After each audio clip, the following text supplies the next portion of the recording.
Donc Jésus enseigne par des paraboles. Et il y a souvent beaucoup plus de sagesse dans une petite histoire que dans de longs discours philosophico-théologiques. Et c'est un pasteur qui prêche trop longtemps qui vous le dit. À chaque fois que Jésus parle du royaume des cieux, il ne le fait pas en expliquant les choses, en les décortiquant, en découpant en morceaux pour bien les analyser comme on ferait un scientifique ou un exégète. Il le fait en racontant une petite histoire. Le royaume des cieux ressemble à une graine de moutarde qui a été plantée, un trésor caché dans un champ, un roi qui faisait des noces pour son fils. Moi, je me demande, pour avoir vécu en Afrique pendant quelques années, je me demande si Jésus n'était pas un peu africain. Parce que si vous allez en Afrique ou si vous écoutez un prédicateur africain, il n'y a pas de prédication dite par un prédicateur africain qui ne contienne une petite histoire, un proverbe plein de sagesse et de malice qui explique les choses d'une manière absolument décalée et souvent plus profonde qu'un long développement qui voudrait décrire ou chercher des preuves. Le poulailler reste un palais doré pour le coq, malgré la puanteur des lieux, dit-on en Côte d'Ivoire. Le poisson a confiance en l'eau, et c'est dans l'eau qu'il est cuisiné, dit-on au Burkina. Ce n'est pas le jour de la chasse qu'il faut élever le chien, dit-on au Niger. Un jeune qui a beaucoup voyagé est plus âgé qu'un vieux qui est toujours resté au village, dit-on au Gabon. Le grain de maïs a toujours tort devant une poule, dit-on au Bénin. Et tout de suite, vous riez, vous comprenez. Si quelqu'un fait semblant de mourir, il faut faire semblant de l'enterrer, dit-on en République démocratique du Congo. Si tu te tapes la tête contre une cruche et que ça sonne creux, n'en déduis pas forcément que la cruche est vide, dit-on au Togo. Si tu vois une tortue posée sur un mur, c'est qu'on l'a posée là, dit-on au Cameroun. Et il envoie du royaume des cieux comme d'un homme qui a semé de la bonne semence dans son champ, dit-on en Israël. Tout de suite, on est transporté ailleurs par l'imaginaire. Nous faisons un voyage au pays de la sagesse et de l'intelligence. Je ne comprends pas, mais alors pas du tout, celles et ceux qui lisent la Bible d'une manière littérale. Nous avons passé ces 2 derniers jours, vendredi et samedi, avec des théologiens de toute la France, venus de toutes les facultés de théologie protestantes en France et en Suisse. Et on était un bon nombre ici à discuter sur l'autorité des Écritures et avec un débat vraiment entre, vous savez qu'on peut s'engueuler entre protestants autour de comment on lit la Bible. Et je ne comprends pas ceux qui la lisent de manière littérale, ou ce qu'on appelle les littéralistes ou les fondamentalistes. Je trouve qu'ils se ferment la porte de la sagesse et de l'intelligence des Écritures. Ce n'est pas parce que Jésus imagine ou invente ces histoires que ces histoires sont fausses. Il n'est pas en train de mentir, il est en train d'enseigner. Je veux vous inviter ce matin à quitter un temps seulement, l'univers cartésien, scientifique, technique, dans lequel nous sommes baignés, enfermés, prisonniers, que nous sommes dans une conception étroite et étriquée de la vérité, pour essayer de retrouver une sorte de sagesse qui enseigne par des paraboles et des proverbes, pour nous aider à comprendre la vie et le monde dans lequel nous vivons. Moi, je trouve personnellement qu'il y a beaucoup de sagesse à découvrir que le manque de vigilance laisse une place indue à cet ennemi qui vient au moment où tout le monde dort pour semer zizanie, puisque c'est le mot grec pour parler de l'ivraie, la zizanie, la discorde, la confusion et le malheur dans le monde. J'admire comment, en quelques mots tout simples, Jésus est capable de nous enseigner sur une question tellement délicate, tellement grave, tellement sérieuse, qui occupe l'humanité depuis toujours, qui est la question, mais d'où vient le mal dans le monde? D'où vient la souffrance? D'où vient le malheur? Qu'est-ce que j'ai fait au bon Dieu pour mériter ça? Pourquoi moi? Et en quelques mots comme ça, en quelques de cette histoire, Jésus affirme de manière très claire que le mal ne vient pas de Dieu. Dieu a semé de la bonne semence dans son champ et tous ses serviteurs le savent. Ils sont étonnés de retrouver de la mauvaise herbe dans le champ. Alors ils demandent, est-ce que tu as permis cela? Est-ce que Dieu a permis cela? Et Jésus affirme dans cette parabole, le mal n'est ni voulu, ni permis par Dieu. Le mal est causé par un ennemi. Et je ne sais pas si vous avez gardé la subtilité, mais son ennemi, qui était venu pendant que tout le monde dormait, devient un ennemi quand le maître en parle. Il n'est pas en guerre contre moi, dit-il. Il est en guerre contre nous. Il nous veut du mal et nous en sommes les victimes avant d'en être les coupables. Le mal est entré dans le monde à un moment où tout le monde dormait. L'homme n'est pas mauvais en soi puisqu'il n'est pas responsable par lui-même de l'existence du mal. Ce n'est pas lui qui sème de la mauvaise herbe. N'y a-t-il pas une sagesse à recevoir dans cet appel à la vigilance sur ces petites graines du mal qui sont semées sans que nous réagissions? Au moment où nous dormons, où nous assoupissons, où nous détournons notre attention, par du divertissement, qui est le propre du divertissement, de détourner l'attention pour qu'on regarde ailleurs, pendant que des petites graines de mal poussent dans notre monde. Je pense qu'il y a beaucoup de sagesse à redécouvrir que le champ a d'abord été ensemencé avec du bon grain et qu'il faudrait peut-être ne pas l'oublier, pour ne pas se laisser fasciner par la présence des mauvaises herbes qui occuperaient tout notre champ de vision et qui masquerait la beauté du monde. Finalement, Jésus nous apprend que la mauvaise herbe que nous rencontrons ici ou là, dans notre vie et dans le monde, n'a pas tant de puissance que cela, n'a pas tant de puissance que nous voulons bien lui en attribuer. La mauvaise herbe ne peut que masquer la beauté du monde et encore de manière temporaire, sans jamais être en capacité de la détruire. N'y a-t-il pas urgence à réentendre aujourd'hui l'appel à préserver en nous notre capacité à admirer le beau, le bon et le bien dans ce que nous voyons autour de nous, plutôt qu'à nous laisser fasciner par le moche, par le désagréable? C'est ce que j'appelle l'esprit d'émerveillement. À mes yeux, c'est la marque même du chrétien. Voyez quel amour le Père nous a témoigné pour que nous soyons appelés enfants de Dieu. Et nous le sommes, dit la première lettre de Jean au chapitre 3. Littéralement, le texte dit « Voyez de quel pays vient cet amour ». On pourrait traduire par « De quelle planète ?» C'est d'où ça vient?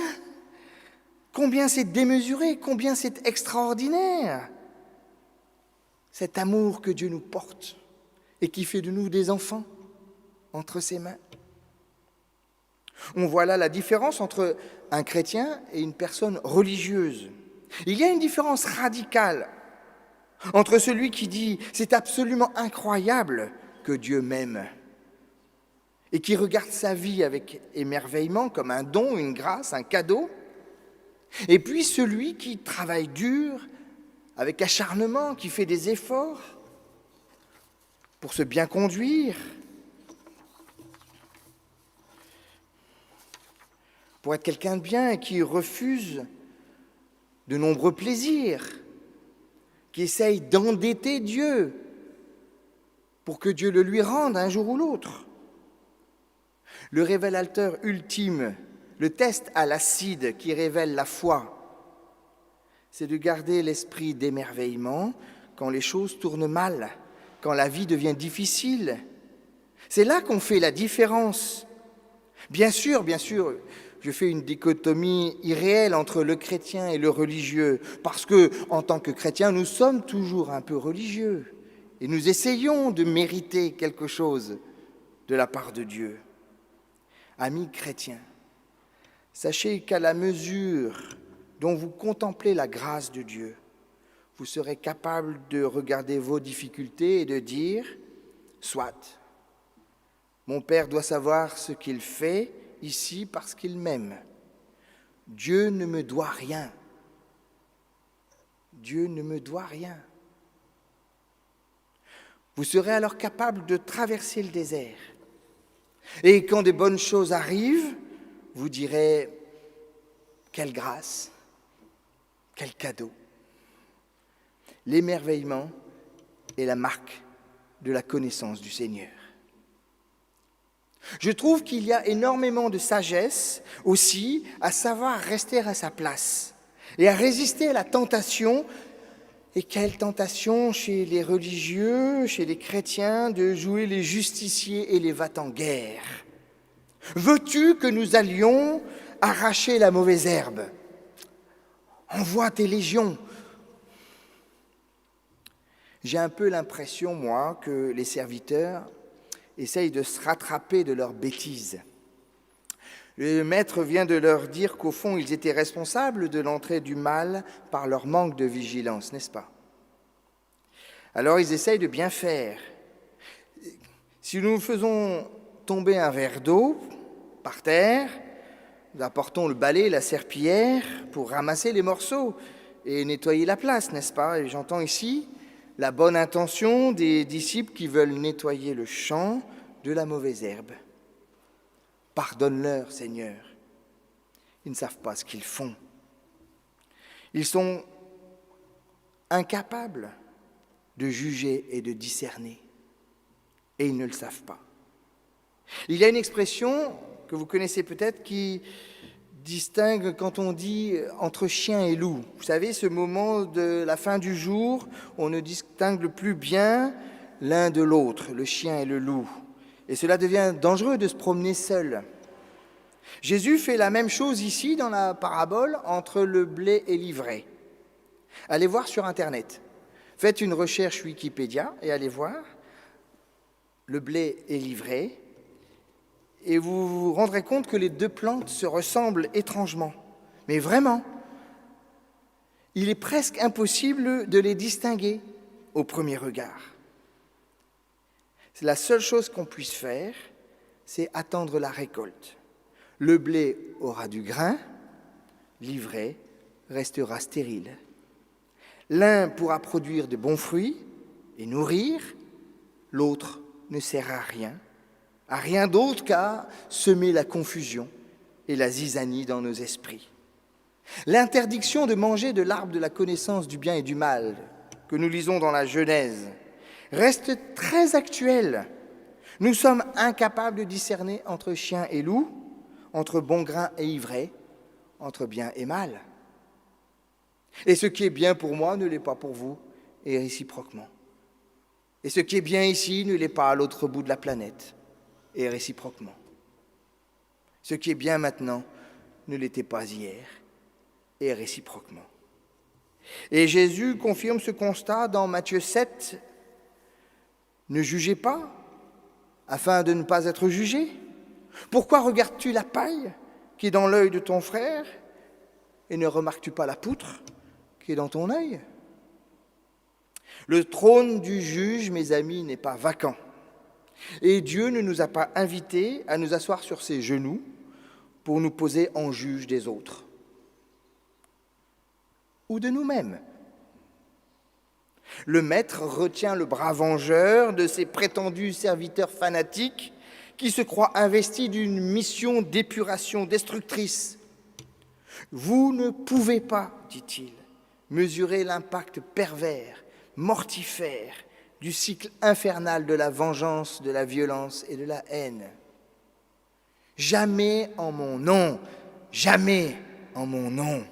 Dieu n'a pas besoin de défenseurs, il a besoin de serviteurs qui se laissent entraîner vers le beau et qui ne se laissent pas fasciner par la présence de la mauvaise herbe en restant l'œil fixé sur le bon grain. C'est d'ailleurs un principe pédagogique extraordinairement puissant, et s'il y a parmi nous des profs, ils le savent très bien.